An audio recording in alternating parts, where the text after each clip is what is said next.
Welcome to the show. Tony Hi, Mustard, everyone. Hi. How are you? Fine, thank you. How are you yourself? Really good, thank you. Thank Oh, you for good. coming on. And we do. Could you turn your phone very slightly up the other? Yeah, like that. Perfect. Yeah. Great, we can see you now. So you're fighting at Bellator Newcastle. The fight just got announced a few days ago. Yeah, my coach seen us last Saturday. He says there's been a pullout and would I like to do it? So I automatically said yes. And then I found out on the Monday that I got it. So it's just been foot down to the metal, just getting everything done in such a short space of time. Craziness. That must have been so exciting though to find out not only that you're on the card, but like down the road from you as well. Yeah, it's like it's the biggest show to come to the Northeast, and everyone would love to be on a card like this. And when I got the call, I didn't hesitate. So yeah, I'm over the moon. Do you know who else was in the running for the fight? I'm not sure, to be honest. Just my coach saying is on the Saturday says there's a potential fight there on Bellator. Wasn't anything in stone. He says you could potentially get it if you put your name forward. And then I found out on the Monday that I had it. Amazing. So what's training going to be like in the run up to this?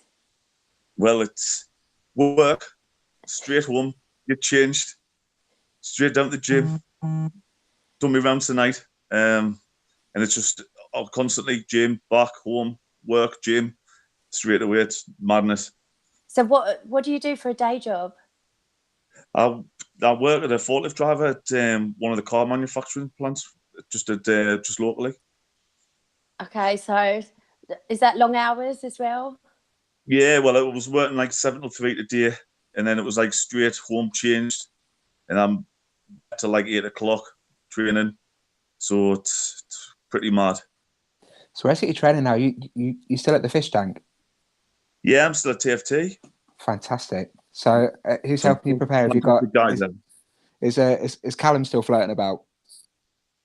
Callum Cook. Yeah. Callum, no. Callum Cook, sorry, yeah. Yeah, both. Yeah, it was. He's been helping him, but he's a bit injured at the minute, so he couldn't actually do anything tonight with me. So hopefully, fingers crossed, he can get himself better. That's a shame. It'd be good to have that big man, that big man feel, I suppose. When you're up against Mindaugas Gerv, aren't you? So yeah. Obviously, Mindaugas, like you actually, from memory, I've seen both of you fight on Bama. Yeah. So what do you know about Mindaugas? What's your thoughts going into the fight? I've never seen much of him, to be honest. I've seen one fight, and the one fight I've seen him with, he likes to push up against the cage and go for the takedown there. If I can keep it a beer with me reach and stuff, I should be fine. But honestly, I've never had time to have a look, to be honest. Fair enough. So, obviously, looking back through your record as well, you're certainly the more experienced fighter, 9-4 against a guy's 3-2-0.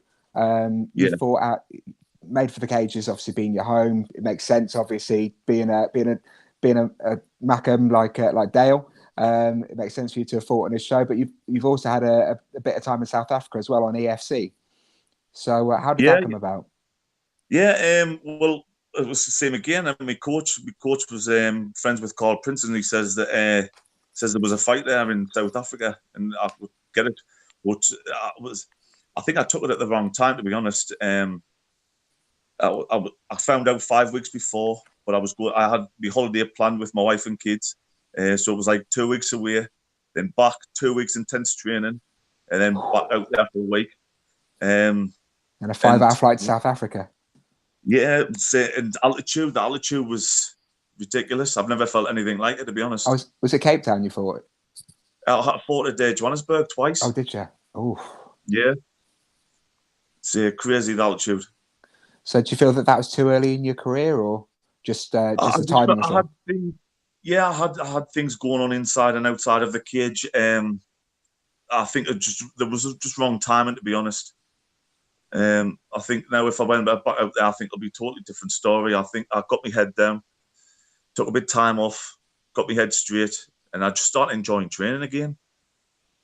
So it's when you start enjoying training, you learn a lot more, because like 2017, I can honestly say I didn't learn anything. I didn't want to be there. So just everything's going in the right direction now. So you're coming into this off a 2-fight win streak as well. So beating Tom Denham's a good scalp to have, obviously, on May for the Case 27 in June, followed by a heel hook win against Darren Moffat. So are we seeing an evolution in your game now? Yeah. Well, I've been training a lot with Phil DeFries, and we've been drilling a lot of stuff, especially heel hooks in training. It's just trying to like getting the time to add stuff to my game plan, but it's like every training's coming along nice now. So I want to ask you a question about your nickname. Where did you get? Who gave you the nickname Oosh? Come on, because that's one of the best nicknames in UK MMA. It's brilliant. Well, it came along off Celebrity Juice. We had a competition. We were just like seeing Bang Tidy, one like change the name to Bang Tidy, and then change it to something else, and then just Oosh stuck, and I took it off, and it just stuck, and I kind of get rid of it somehow. That's brilliant. That's even better now we know where it comes from. We've got a few questions come through on Facebook. What's been your toughest fight, Tony? Toughest, probably is the Dave Wilson one, to be honest. I had 3 defeats off the belt, and then I was fighting Dave Wilson for the British heavyweight title I made for the cage, and I was like, I can't handle another defeat, and I was looking at the door, and I was like, I'm just gonna do a runner here. So mentally, it probably the toughest fight I've done. Yeah, and when you were talking about being in the wrong mindset in 2017, was there anything in particular that brought that on, and how did you snap out of it?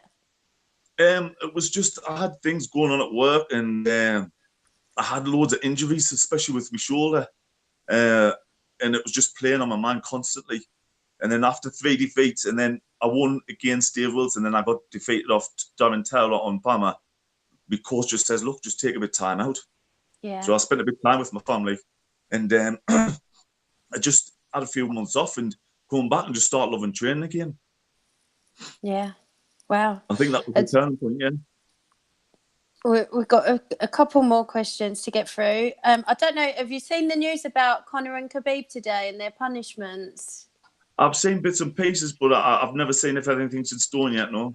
So Khabib got 9 months suspension and a $500,000 fine, and Conor got 6 months and a 50 grand fine.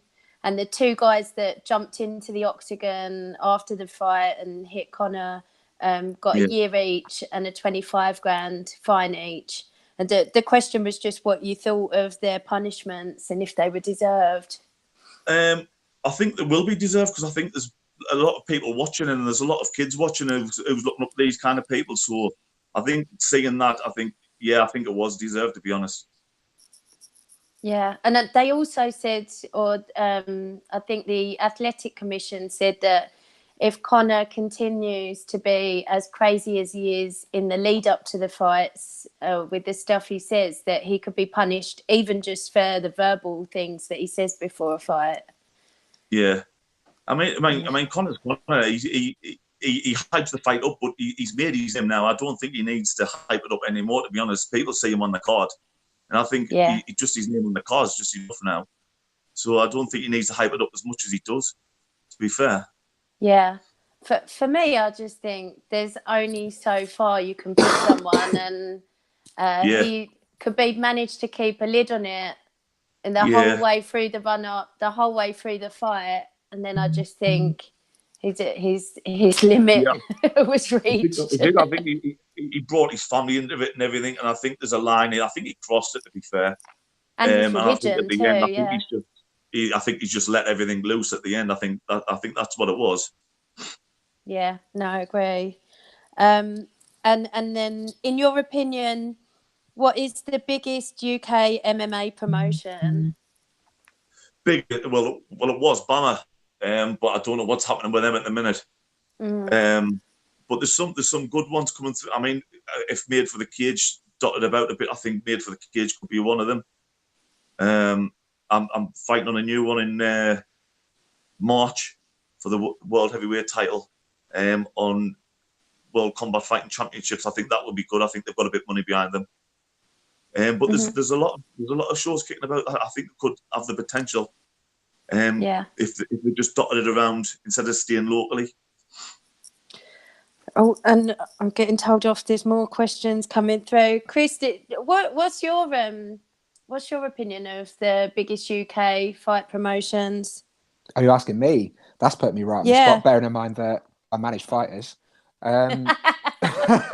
You must be trying to get them on these promotions. Yeah, at the moment, in terms of size, Bellator Europe is the biggest promotion, which is currently showing in the UK. You can't really count the UFC because the UFC pops in and out. Same with KSW, they pop in and out as well.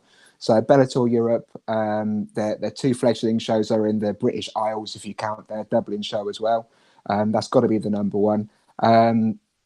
I would say that the next tier down would be the national level, and I would put Bama and Cage Warriors alongside each other. The massive strengths in both of them.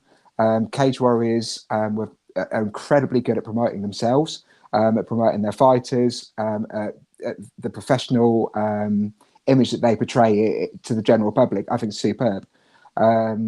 It's a shame that they've lost. Well, they've moved from the BT deal because I think that's lost them a lot of casual viewers. But in terms of matchmaking, you had Ian Dean in Cage Warriors, you had Jude Samuel in Bama. Those two guys, outside of the guys in the UFC, are literally at the very top. I don't think that you're going to find anyone else in world MMA who have that innate level of understanding to be able to create a fight, because you need to be able to not just create an exciting spectacle for the fighter, for the fans. You also need to ensure that the levels are commensurate with each other. You need to make sure that it's something which is going to earn the promotion money, because you still need ticket sales, you still need people through the door, and those two guys have that ability to do that not many other people can. But then floating around, but the next level down, there are some really good regional shows. Made for the Cage, Dale does a fantastic job there. Certainly one of the biggest regional shows in the UK, if not the biggest. You've got, we had Ray Thompson on from Almighty last week. Brad's champions. Brad's putting. Oh, see, no, I'm not going to say it now because you said it. But Brad's putting together a really good show with Rise of Champions.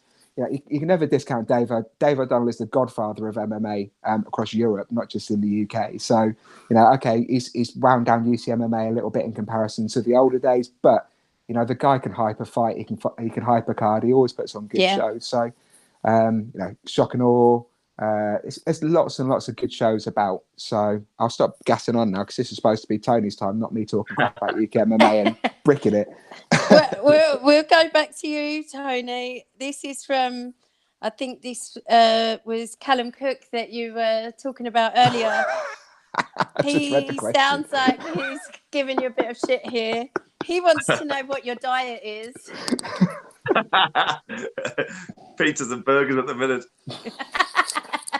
Is it really? No, well, I'm trying to cut them all out. I'm trying to eat the salad. The fridge keeps calling me back. What's Callum's diet like, though, Tony? If he's going to be so, if he's going to drop you tell us about him. For a man, he can poach. He can eat everything given sight. I'm telling you. I said he got in South Africa, and but all he used to eat was chicken and chips. That's all he used to eat. Everywhere with chicken and chips. But he can poach. So when you're trying to eat clean, what do you eat in a day then? Fish, salads. I get sponsored by Premier Nutrition, so they normally do all my meals for me anyway. Right. So that's what you've got to stick to. Yeah, stick to them. Tony, this is our other co-host. This is James Hamilton joining us. Hi, James. Hi, how you doing, guys? All right. Good, thank you. Have you got any questions for Tony? No, sorry. We do have some more, actually. We've got a couple more that have come in.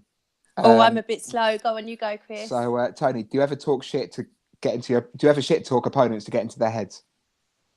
No, I don't think so. I think people see a heavyweight bout on the fight card anywhere, and they can just say that there's going to be bombs thrown. So I don't think any heavyweight needs to really hype up a fight, to be honest. I know there's someone like in South Africa that do it just to get a title shot, but it's not me, to be fair.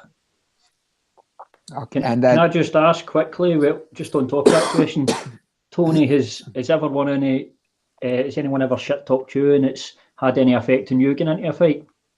No, not really. I like to try and keep a clear mind and stuff, and I just brush it off, really. But no, I don't think I've had anybody really bad talk me anything like that, to be honest. You've got another one as well from Peter Knox. He's asking if you could change one rule in MMA, what would you change? Oh, Peter, every week. But I'd probably like to see the headbutts come back. Definitely. And the head stomps and the soccer kicks to the head, right? Pride rules. I'll tell you one thing, a headbutt is certainly effective anyway. Says the graduation. I've seen it used many times and it seems to work. It seems in the kebab shop. Yeah, kebab shop, disco nightclub, up in Scotland, outside your local Primark. Oh dear. Brilliant. Any more, Chris? I can't see any more coming in at the moment. But actually, if we could just roll back with you though, Tony, because we haven't really talked about the start of your career. So what actually brought you into fighting in the first place? It was just, I used to play a lot of football, and my team wrapped in through lack of funding, and I've always watched MMA, and I just thought at 30-year-old, I thought, oh, I want to try it before I get too old. I found out about the TFT gym at Raya that's when it was first started off. And then I just started loving it more and more. And then I asked my coach to see if I could get a semi-pro fight at the time. And he was good, I'll do it when you're ready. And then I got one and I never looked back. My first one was on ICO. I was 33 for my first semi-pro fight. And how old are you now? 37. I'm still a youngster, mate, don't worry. Certainly it's a heavyweight. I'm not. I think I started a bit later. I think I would have been past it by now if I started in my early 20s. But I still feel fresh. Randy Couture started at 33, so yeah, still got plenty of years left in you yet. Yeah, definitely got a lot to go. So did you go straight into MMA, or did you bounce around with any other martial arts beforehand? No, well, I got I started off with MMA, and then I had a pullout on a show, and I done kickboxing against Scott Kingsbury.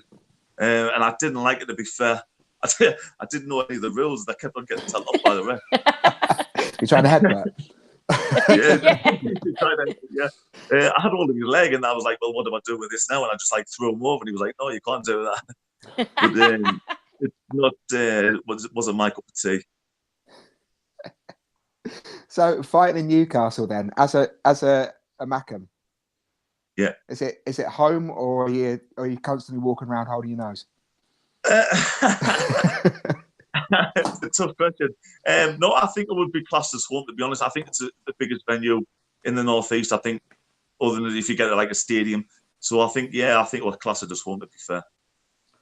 Can I just ask as well quickly, while we're talking about the fight in Newcastle, how did you feel when you got the opportunity to go into Bellator? I don't know if this has been asked, because opportunities like that don't come around every day, and I know you've come in a bit late, but what was it like when you got the opportunity to fight in Bellator and you got that news?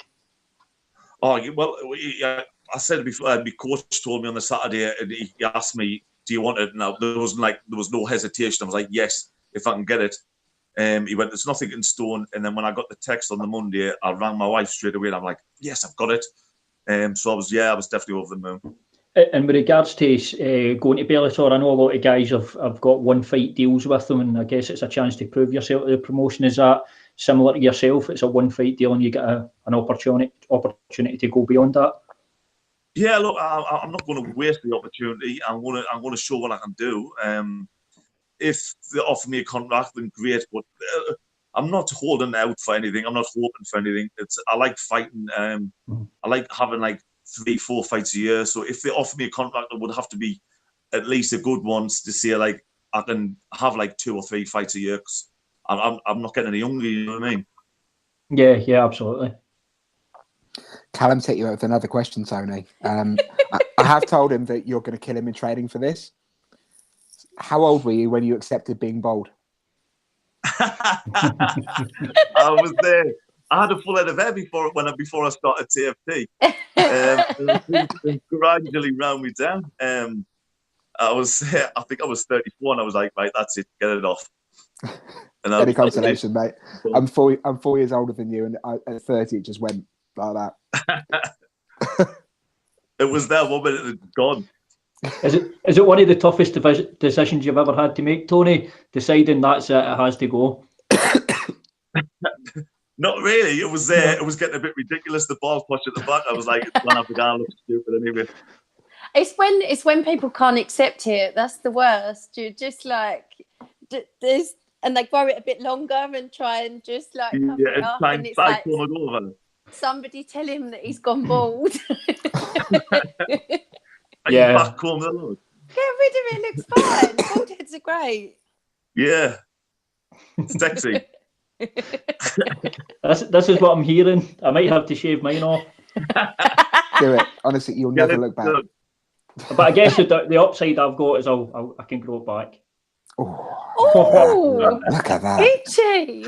You notice I'm saying this when I'm not in person? Yeah, I know. I was just thinking with you two coughing, I'm glad we're not in studio. But now I wish we were, so you could take a dig.